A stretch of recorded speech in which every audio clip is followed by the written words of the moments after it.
É importante a gente destacar que no governo, né, nesse último governo de Vargas, ele começou a introduzir uma política bem nacionalista, né? Alguns autores chamam esse período já do início daquela ideia nacional desenvolvimentista, né, que depois vai ser trabalhada também por Juscelino. E o que marcou esse governo de Vargas foi a campanha, né, do Petróleo é Nosso, que acabou culminando com a criação da Petrobras, e também a grande investida, né, que o governador do estado da Guanabara, né, naquela época ainda era um repórter ainda, o Carlos Lacerda, ele empreendeu contra Vargas. Muitos historiadores dizem hoje, né, que o Lacerda, por trás dele tinham interesses estrangeiros muito fortes, né? Mas o fato é que a campanha de Lacerda contra Vargas foi muito forte. E tudo foi se encaminhando de tal maneira, de tal forma dramática, que um atentado, né, que ocorreu em 54, o chamado atentado da rua Toneleiros, onde o Lacerda ele foi baleado, né, levou um tiro no pé, e um outro membro do exército que estava acompanhando o Lacerda acabou morrendo, né, e depois se descobriu, né, através de um inquérito das Forças Armadas, que quem estava por trás tinha sido, né, mandado, né, tinha sido encarregado pelo Gregório Fortunato, que era membro da Guarda Civil Presidencial. Ou seja, existia o dedo, né, do governo, existia o dedo de Vargas aí nessa história. Então a campanha contra Vargas, né, empreendida pelo Lacerda, foi forte demais. E lógico, né, o desgaste no governo, uma série de problemas, acabaram levando ao suicídio de Getúlio Vargas em 24 de agosto de 1954. Lá no Palácio do Catete, ele deu um tiro no coração, deixou uma carta testamento. Essa carta, né, se tornou um documento histórico, né, muito conhecido. E lá ele narra um pouco, né, das angústias que ele estava vivendo por tentar defender os interesses nacionais do Brasil. Mas o fato é que o suicídio de Vargas ele começa uma série de transformações na política nacional, e durante toda a década, né, pós esse suicídio, né, de 54 a 64, nós vamos viver alguns momentos onde a democracia é ameaçada. E momentos também do seu auge, vamos dizer assim. Depois da morte de Vargas, né, nós temos outras eleições, e quem assume, né, quem ganha nessa campanha presidencial dos anos 1955, 56, é o mineiro, né, lá de Diamantina, o Juscelino Kubitschek, conhecido como o JK. Né?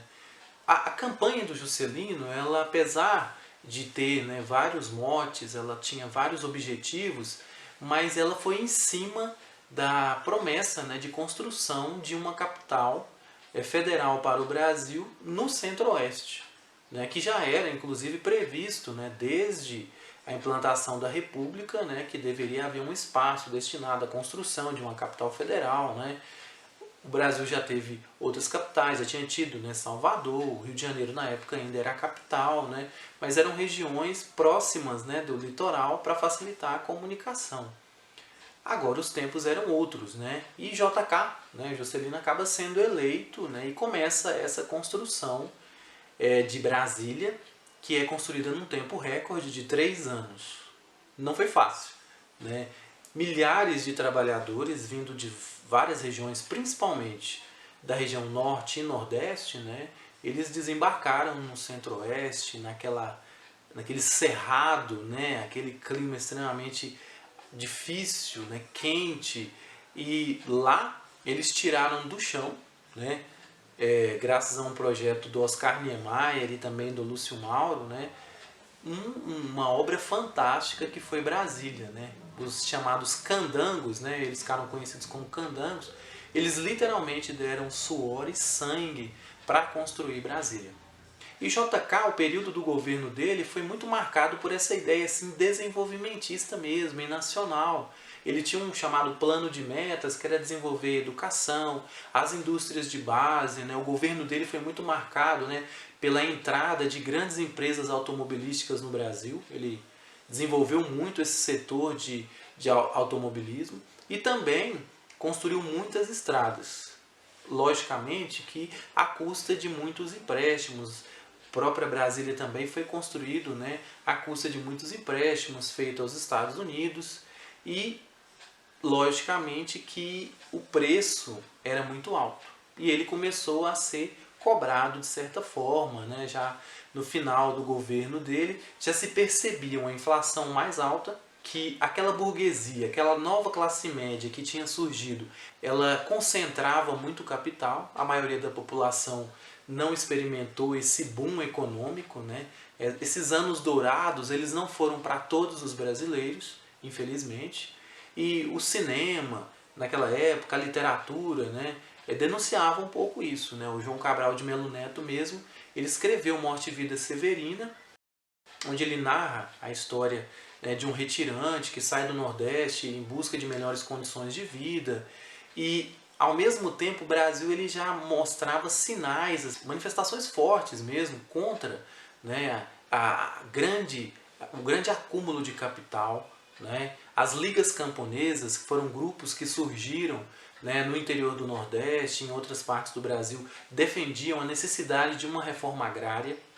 A estrutura do país, que desde a época da colônia, depois no reinado e até mesmo na república, que se mantinha à custa da posse da terra, ela ainda permanecia. Né? E isso, logicamente, tinha o seu efeito devastador. Né? O próprio Juscelino não conseguiu fazer um sucessor. Ele acabou sendo derrotado por um grande inimigo político e por um, né, representante, né, um político, assim, vamos dizer assim, que ele se tornou muito polêmico pelas suas medidas. Né? Eu estou me referindo ao senhor Jânio Quadros, que assumiu e proibiu corridas de cavalo às segundas-feiras, proibiu o uso de biquíni em Ipanema. Né? O Brasil, que tinha vamos dizer assim, uma forte ligação com os Estados Unidos, já se colocava, né, sempre do lado norte-americano, já tinha pego empréstimo com os americanos. Nesse ápice aí da Guerra Fria, ele estava sempre pronto, né, a ficar do lado dos americanos. E aí o Jânio Quadros vai e dá uma medalha do Cruzeiro do Sul, que é a mais alta comenda que existe, né, no governo brasileiro, por Ernesto Che Guevara, que era um guerrilheiro cubano socialista. Né? Então, nesse contexto, ele teve um governo bastante conturbado. E ele acaba renunciando após 8 meses apenas de governo, deixando uma carta dizendo que forças ocultas obrigavam ele a fazer isso. Hoje, os historiadores são unânimes em dizer que Quadros queria, na verdade, que o povo aclamasse o seu retorno. Ele queria ser beneficiado, né, pela força popular. E aí ele voltaria e governaria praticamente quase como um ditador, né, com todos os poderes nas suas mãos. Mas isso não aconteceu. Ele não conseguiu amealhar ali o carisma que seus antecessores tiveram, nem o Juscelino e menos ainda o próprio Getúlio Vargas. Né? E quando Jânio Quadros renuncia, o seu vice, que era o Jango, ou João Goulart, né, ele era conhecido como Jango, ele estava em uma viagem diplomática à China, que também era um país socialista já naquela época. E os militares não queriam deixar que João Goulart assumisse o poder. Pela lei democrática, isso era fato. João Goulart recebeu o apoio, né, do seu cunhado, né, o Leonel Brizola, que era o governador do Rio Grande do Sul, que começou uma campanha forte nos jornais, televisão, a chamada campanha pela legalidade, porque era legal, era legítimo que João Goulart assumisse. Depois de muita negociação, né, ocorre um plebiscito exigido, né, pela cúpula do governo, que estava ali de forma provisória, para que o povo escolhesse o parlamentarismo, ou seja, um primeiro-ministro governando, o próprio Jango, né, ele seria praticamente um enfeite, né, nesse jogo político, ou permaneceria o presidencialismo. O que ganha, logicamente, é o presidencialismo. E aí o João Goulart, ele é aclamado pelo povo e é realmente empossado como presidente da República. E o governo dele é um governo extremamente curto, né, marcado, né, por um discurso de reformas políticas, econômicas, e a burguesia assustada, principalmente, né, naquele contexto de Guerra Fria, de que o comunismo viria, né, para expropriar bens, para tomar terras, para controlar os direitos das pessoas, né? Militares, membros da Igreja Católica, igrejas protestantes, inclusive, né, outros setores conservadores começam a organizar um golpe militar no Brasil. Golpe esse que ocorreu na madrugada do dia 1º de abril de 1964. Eles falam 31 de março, né? Mas na verdade o golpe começou, né, a ser colocado em prática mesmo na madrugada do dia 1º de abril. Não falaram que era 1º de abril porque era o dia da mentira, né? Então não ia soar bem em termos de propaganda.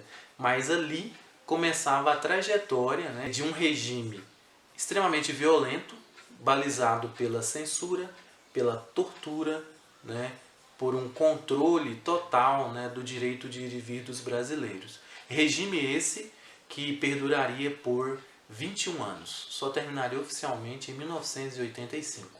Então é sobre a ditadura militar que nós vamos falar e alguns aspectos, né, desse regime que durou mais de 2 décadas.